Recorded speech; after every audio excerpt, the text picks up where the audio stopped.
Hello everyone, welcome to my channel. Today we are going to talk about one very important concept in economics that is known as Pareto efficiency. Okay, so Pareto efficiency, this is a concept that was been very well known in social uh, choice theory or even public policy making. Okay, so now let's learn about that. What is this Pareto efficiency mean? So first, this Pareto efficiency actually this conceptualized by Welfare of Pareto. So he conceptualized the efficiency in the following way. So in the following way, so like he said that an allocation is said to be Pareto efficient if there does not exist any other allocation that will make at least 1% better off without making others worse off. That means in simple English, if you want to say that what is an Pareto efficient allocation, then the meaning will be that if you cannot have another allocation in which at least one person is happier and others are wherever they were, they are also at that having that utility, but they're not worse off, right? So then you say that it is Pareto efficient. That means you don't have any scope for improvement. That means you tried your best to improve, and there is no scope for improvement. So therefore, the Pareto efficiency mean so that does not exist. Okay, so there does not exist any other allocation that will make at least 1% better off. That means there is no allocation that will make at least 1% better off without making others worse off. That means you are not making worse of others, but you are improving at least 1%. And if this kind of allocation does not exist, then that allocation is Pareto efficient. That means there is no scope for further improvement. You have already efficiently managed the allocation. Okay, all of you got, so all of you got what is the meaning of Pareto efficient allocation. Now we will discuss what are the main concepts that are related to Pareto efficient allocation or Pareto efficiency. First is Pareto improvement. Okay, what is Pareto improvement? If an allocation is improving, like suppose there is, let's say, suppose there is certain allocation, and if you are moving another allocation, so this is allocation A and this is allocation B, and if there is such an allocation that that how much people were happy with A, now at least one person is more happy in B, the others are either better off or they have been in the initial level like A. Then in that case, we say that there is a Pareto improvement from A to B because you improved someone's welfare without hampering the welfare of the others or the utility of the others.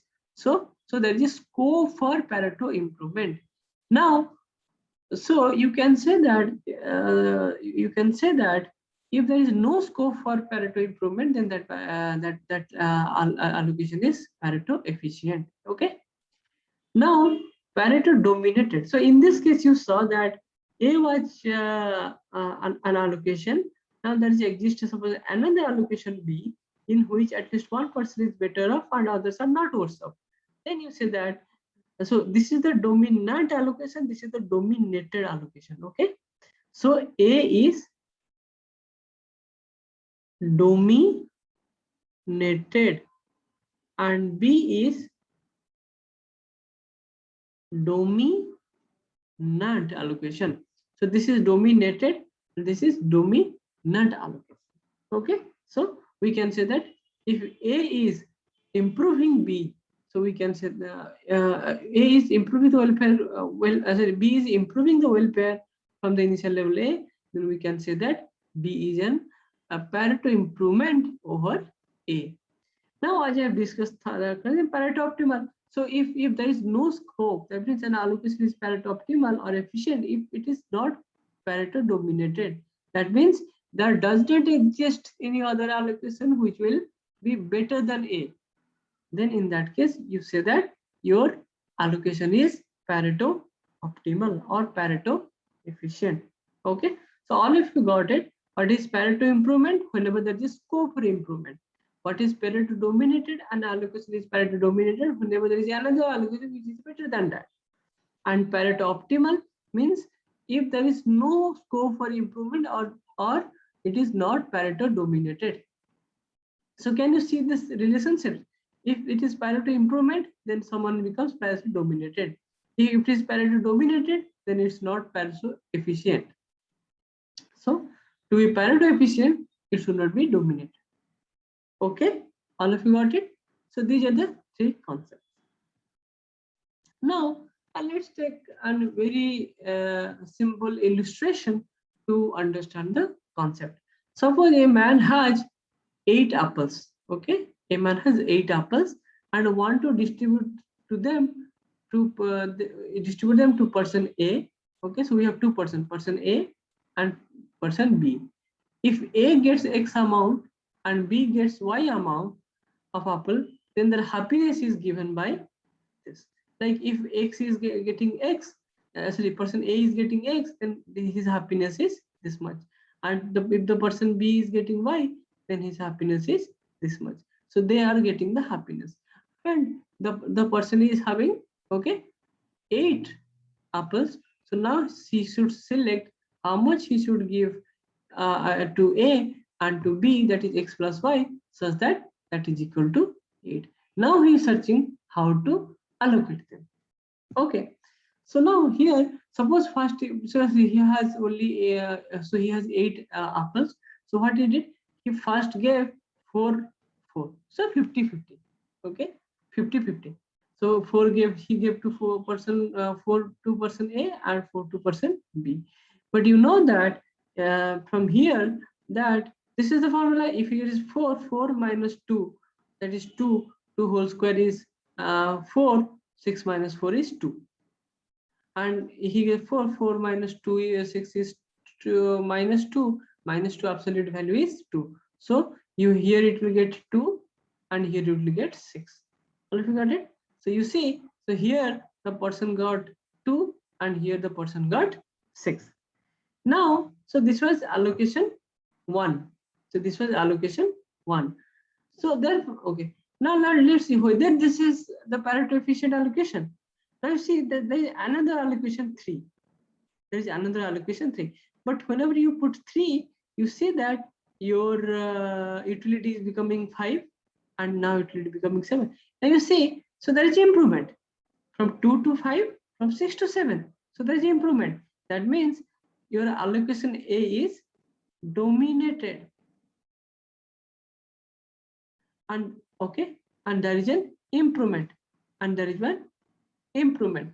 So therefore, since it is a dominated, so this cannot be, I mean, this cannot be a Pareto efficient allocation. So now we have this allocation 2. Now whether this allocation 2 is Pareto efficient, now you put the person A, you know, give, now you give 2 to person 2 to person A and 6 to person B. Okay. Now whenever you will give it, now you see that again further improvement. Now you see that, and also there is another further improvement, then 5 to 6, 7 to 8. So now you see that again your utility improved. Correct? That means again allocation 2 is also dominated by allocation 3. Because it is giving better, I mean, it is giving higher happiness to person A and person B. Now you see that now you further cannot improve the allocation. Can anyone tell me another allocation who will at least make better of someone without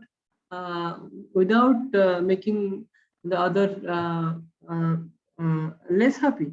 No, you can't make one. So therefore, allocation 3 cannot be dominated. So therefore, allocation 3 is the Pareto efficient. All of you got it?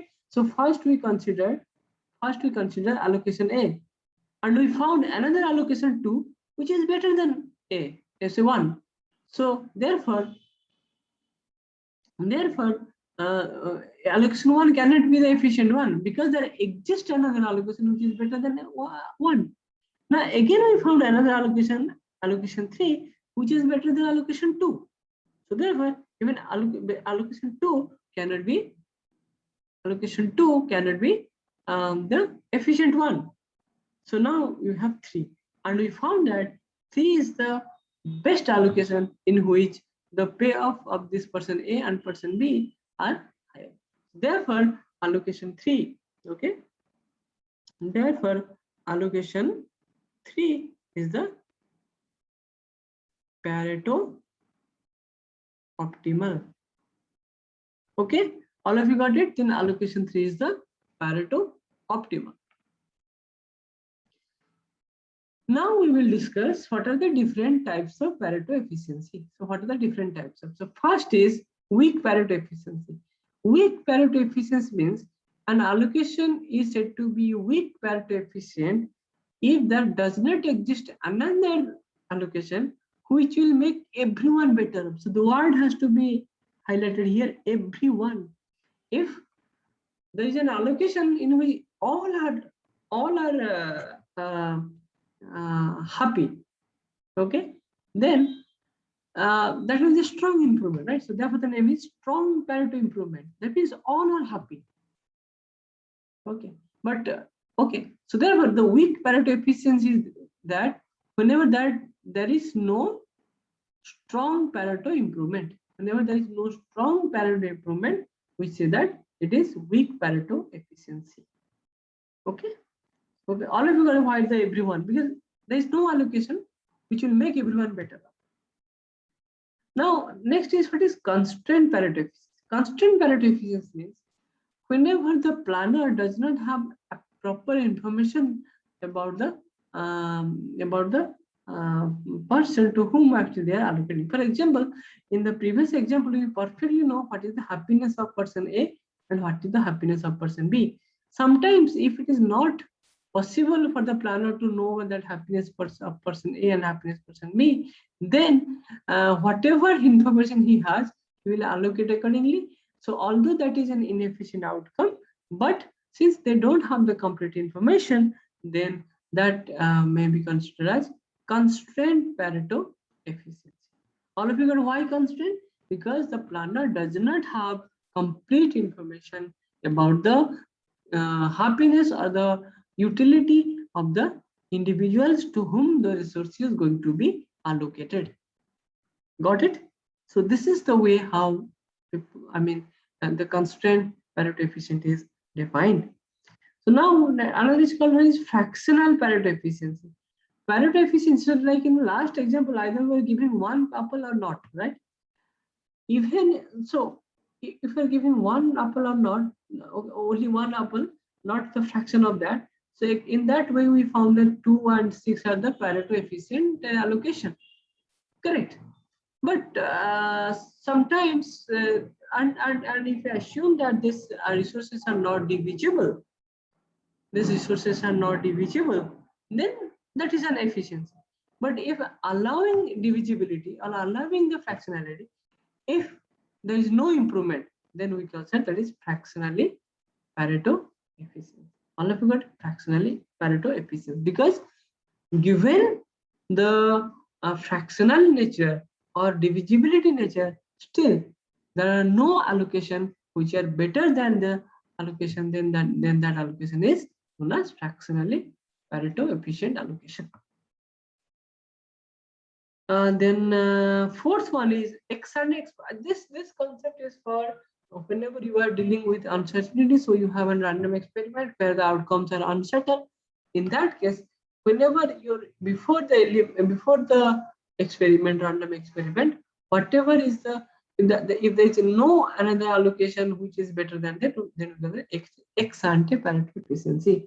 But once the outcomes are observed, how is the efficiency is then that is known as ex post efficiency. That because if before that an allocation is efficient, if or that allocation is ex ante efficient, if there is no other allocation before the experiment, so that will make at least some person happy and others not also. And what is ex post Pareto efficient means after the experiment is done, whatever you will get the outcome, and if there is no other outcome which will make at least 1% better up and others not worse off, then that is not an ex post Pareto efficiency. Okay. Now, similarly, there's another concept called approximate epsilon Pareto efficiency. That means if there is no other allocation in which others have same utility, but you can improve one person's utility by epsilon, which is positive, and no change in utility of others, then that is called epsilon Pareto efficiency. So the epsilon means some positive improvement you are bringing for one person, and others have their utility same. Then that may be Pareto efficiency. If there is no such allocation in which you can increase one person's utility by epsilon and others are unchanged, then that efficiency is known as approximate epsilon Pareto. So why Pareto efficiency is important? Because this efficiency actually helps in efficient resource allocation. Efficient. So how you should allocate your resources so that the individuals, those who are living in the society, they will get maximum benefit. Okay. So and increase welfare. So you are not only improving welfare of one person, but at the same time you are also improving the welfare of the society. So because if it is in a Pareto efficient allocation, then others are not also, but someone is improving, then it's not Pareto efficient. But if there is no such thing, that means your society is in Pareto efficient. Okay, so this is the concept that is very relevant in economics, and in the latter stage we will learn how Pareto efficiency is being applied to different models, like why competitive market is Pareto efficient, in which situation competitive market is not Pareto efficient, then in auction why the object should go to the person who is valuing it higher. So all these things are there in which this Pareto efficiency concept is very, very important and it will be useful. Okay, so thank you so much for listening. Okay, and see you in the next video. Okay, so thank you so much for watching the